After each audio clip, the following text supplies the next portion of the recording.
नमस्कार। आज हम भगवद गीता के 5वें अध्याय पर थोड़ी गहराई से बात करने वाले हैं। कर्म संन्यास योग। जी हाँ, और इसके लिए हमारे पास एक विश्लेषण के कुछ अंश हैं जिसका शीर्षक है कर्म संन्यास निष्काम कर्म योग का सार। बिल्कुल। हमारा इरादा है कि कर्म योग और संन्यास, इनके बीच का जो रिश्ता है, जो फर्क है, उसे समझें और गीता के हिसाब से ज्यादा सही रास्ता कौन सा है। सही। ये सवाल बहुत आम है ना, कि भाई मुक्ति चाहिए तो क्या कर्म करते रहें या फिर सब कुछ छोड़ छाड़ दें। अर्जुन के मन में भी यही उलझन थी। हाँ बिल्कुल। और श्री कृष्ण इसका बड़ा ही साफ जवाब देते हैं।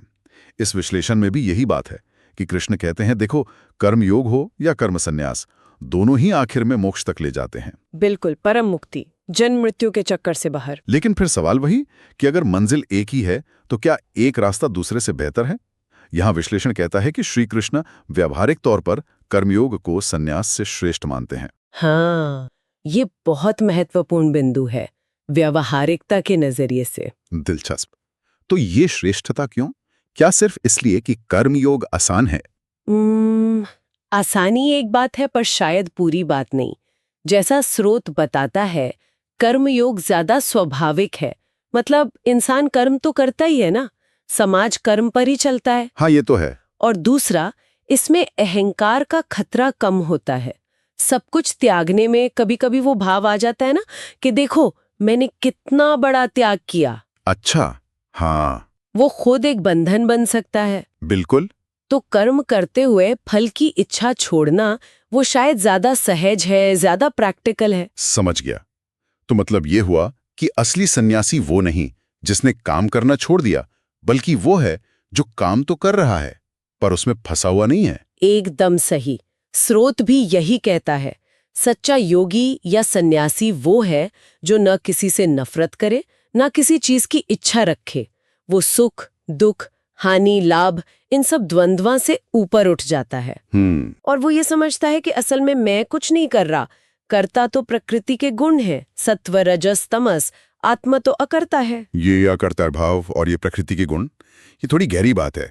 पर ये अनासक्ति, ये डिटैचमेंट असल जिंदगी में कैसे हो, रोज के कामों में? हाँ, ये सवाल तो आते ही है मन में। श्रोत इस पर कुछ कहता है? जी हाँ, श्रोत गीता के एक बहुत मशहूर श्लोक का जिक्र करता है। 5वें अध्याय का 10वां श्लोक।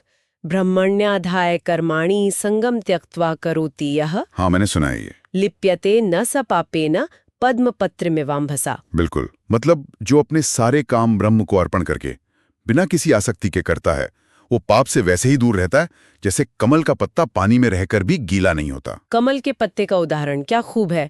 ये निर्लिप्तता को एकदम साफ कर देता है। हाँ, कर्म करना है पर उसमें चिपकना नहीं है। और ये समझ, ये डिटैचमेंट, ये शायद ज्ञान से ही आती होगी। निश्चित रूप से। इसीलिए इस अध्याय में ज्ञान पर भी जोर है। ये विश्लेषण बताता है कि सच्चा ज्ञानी वो है जिसमें समदृष्टि आ गई है। समदृष्टि? हाँ, मतलब जो एक विद्वान ब्राह्मण में, एक चांडाल में, गाय, हाथी, कुत्ते, सब में एक ही परमात्मा को, एक ही आत्मा को देखता है। सब में एक ही चेतना देखना। वाह! तो ये सिर्फ एक इंटेलेक्चुअल अंडरस्टैंडिंग है या इसका मन की शांति से भी कोई लेना देना है? नहीं नहीं, इसका सीधा संबंध है। जब ये ज्ञान पक्का हो जाता है कि सब में आत्मा एक ही है, तो फिर राग द्वेष कहाँ टिकेगा। सही बात है। ऐसा ज्ञानी फिर स्थिर बुद्धि हो जाता है।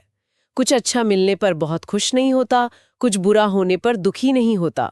वो इसी जीवन में मुक्त हो जाता है, ब्रह्म में स्थित हो जाता है। तो अगर हम संक्षेप में कहें तो गीता कर्म छोड़ने को नहीं कह रही, बल्कि कर्म करते हुए कर्तापन का भाव और फल की इच्छा, इनका त्याग करने को कह रही है।